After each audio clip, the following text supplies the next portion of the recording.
ಈ ಆಸ್ತಿ, ಈ ಭೂಮಿ, ಈ ಹಣ, ಬಂಗಾರ, ತೋಟ ಇವೆಲ್ಲ ನನ್ನ ಅತ್ತೆ ಮಾವಂದಿರ ಸ್ವತ್ತು. ಇವನ್ನೆಲ್ಲ ಮೋಸದಿಂದ ಅಪಹರಿಸಿ ಬೀದಿ ಬಿಕಾರಿ ಮಾಡಿದೆ. ಇನ್ನು ತುತ್ತು ಕೂಳಿಗೂ ಅಲೆದಾಡುವಂತೆ ಮಾಡಿ ಕಡೆಗೆ ಯೌವನಕ್ಕೆ ಬಂದ ನನ್ನ ಅತ್ತೆಯ ಮಗಳು ಭಾರತಿ, ಅವಳನ್ನ ಅಶೋಕನಿಗೆ ಮದುವೆ ಮಾಡಿಸಿ ಗೊಂಬೆಯಂತೆ ಆಟ ಆಡಿಸುವ ಸೂತ್ರಧಾರ ನಾನು. ಹೇಗಿದೆ ನನ್ನ ಮೋಸ? ಶಭಾಷ್ ದೇವೇಂದ್ರ, ಶಭಾಷ್. ಮೋಸದಿಂದ ನಿಮ್ಮ ಅತ್ತೆಯ ಮಗಳ ಆಸ್ತಿಯನ್ನು ಲಪಟಾಯಿಸಿರುವ ನಭಂಗ ನೀನು. ದೇವೇಂದ್ರ, ನಿಮ್ಮಿಬ್ಬರಿಗೂ ಯಮಗಂಟಕನಾಗಿ ಬಂದಿದ್ದಾನೆ ಈ ಚಂದ್ರು.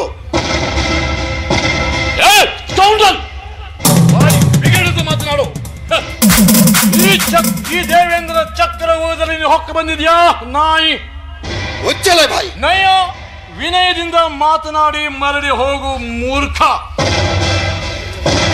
ನಯ ವಿನಯದ ಮಾತು ನಿನಗೆ?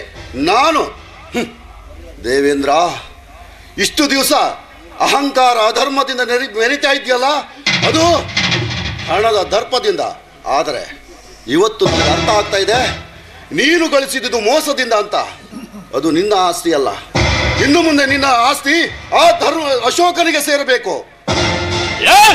ಹೆಚ್ಚಿಗೆ ಮಾತನಾಡಿದ ನಾಲ್ಕಿನ ಸೇರಿಬಿಟ್ಟನು. ಹುಷಾರ್. ಅಶೋಕ ಬೀಸಾಕಿದ ಎಂಜಲು ತಿಂದು ಬದುಕುವ ನಾಯಿ ನೀನು.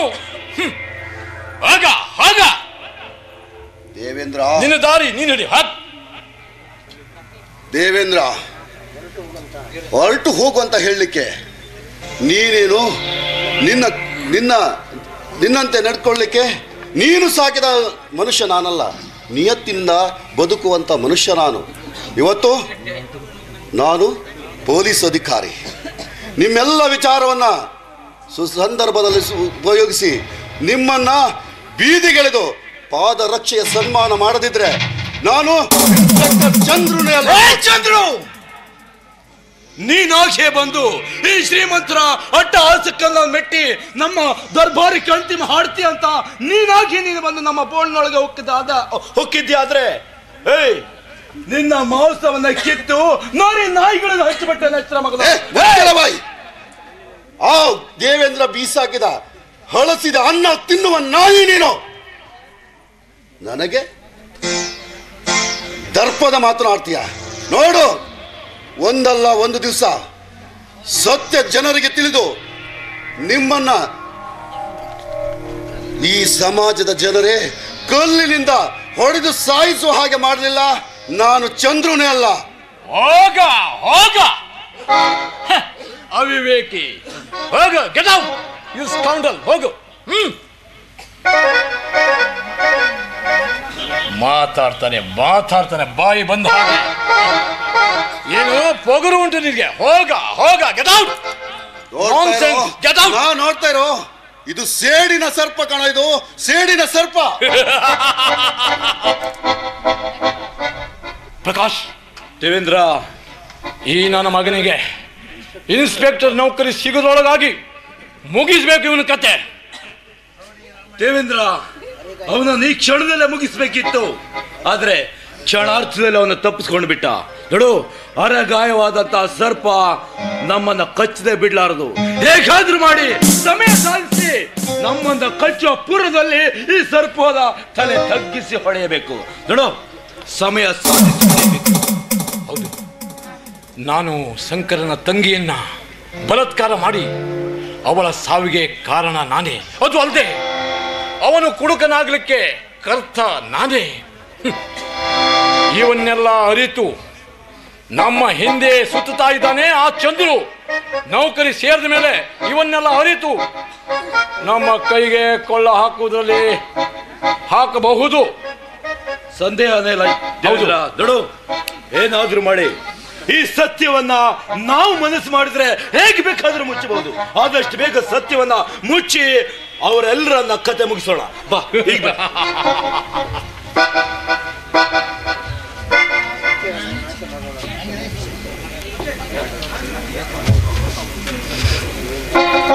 ಏ ದೇವೇಂದ್ರ, ನನ್ನ ತಂಗಿ ಶೀಲಾನ ಕೇಳಿಸಿದ್ದು ನೀನ. ಇಷ್ಟು ದಿವಸ ನನ್ನ ತಂಗಿ ಶೀಲ ಕೇಳಿದವರ ಸರ್ವನಾಶ ಮಾಡ್ಬೇಕಂತ ನಾನು ಕಾಯ್ತಾ ಇದ್ದೆ. ಆದ್ರೆ ನೀನು ನನ್ನ ತಂಗಿ ಶೀಲ ಹಾಳು ಮಾಡ್ತೀಯ ಅಂತ ನಾನು ಅಂದ್ಕೊಂಡಿರ್ಲಿಲ್ಲ. ನಿನ್ನ ಕಾರಸ್ಥಾನದಿಂದ ನನ್ನ ತಂಗಿ ಸತ್ತು ಹೋದ್ಲು. ನಾನು ಕೂಡ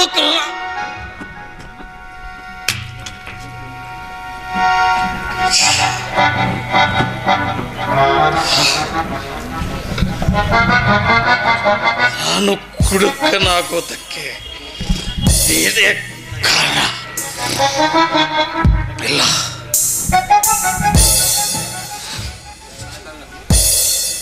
ಇಲ್ಲ,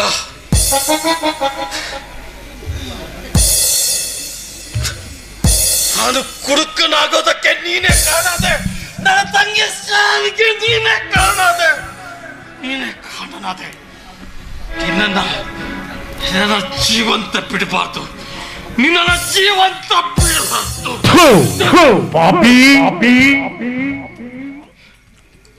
ಅವನನ್ನು ಕೊಂದು ಕೊಲೆಗಾರರಾಗಿ ಜೈಲು ಸೇರುತ್ತೀಯ ಶಂಕರ್?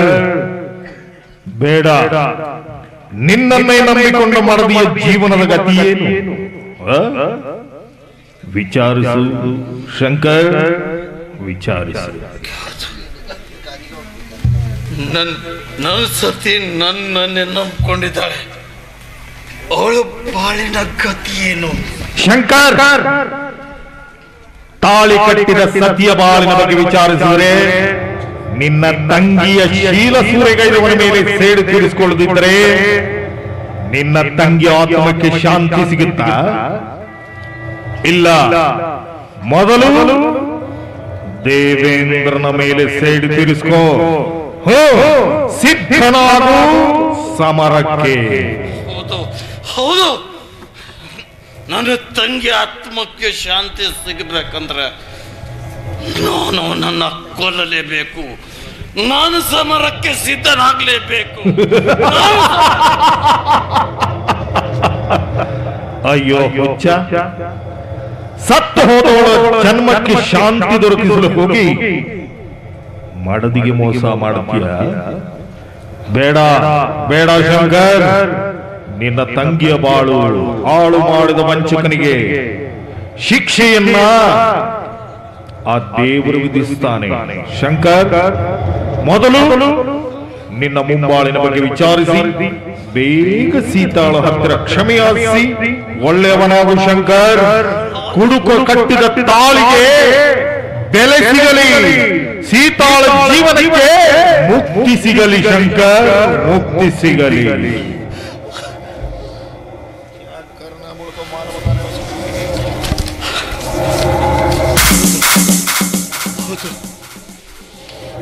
ನಾನು ಕುಡುಕ. ಈ ಕುಡುಕ ಕಟ್ಟಿದ ತಾಳಿಗೆ ಬೆಲೆ ಸಿಗಲೇಬೇಕು. ಈ ಕುಡುಕ ಕಟ್ಟಿದ ತಾಳಿಗೆ ಬೆಲೆ ಸಿಗಲೇಬೇಕು. ನನ್ನ ಮಡದಿಗೆ ನಾನು ಒಳ್ಳೆಯ ಗಂಡನಾಗಿ ಬಾಳಿ ಬದುಕಲೇಬೇಕು. ನನ್ನ ಮಡದಿಗೆ ಮೋಸ ಆಗ್ಬಾರ್ದು. ಹೌದು, ಇವತ್ತೇ ನನ್ನ ಮಡದಿ ಹತ್ರ ಹೋಗಿ ನಾನು ಕ್ಷಮೆ ಯಾಚಿಸಲೇಬೇಕು.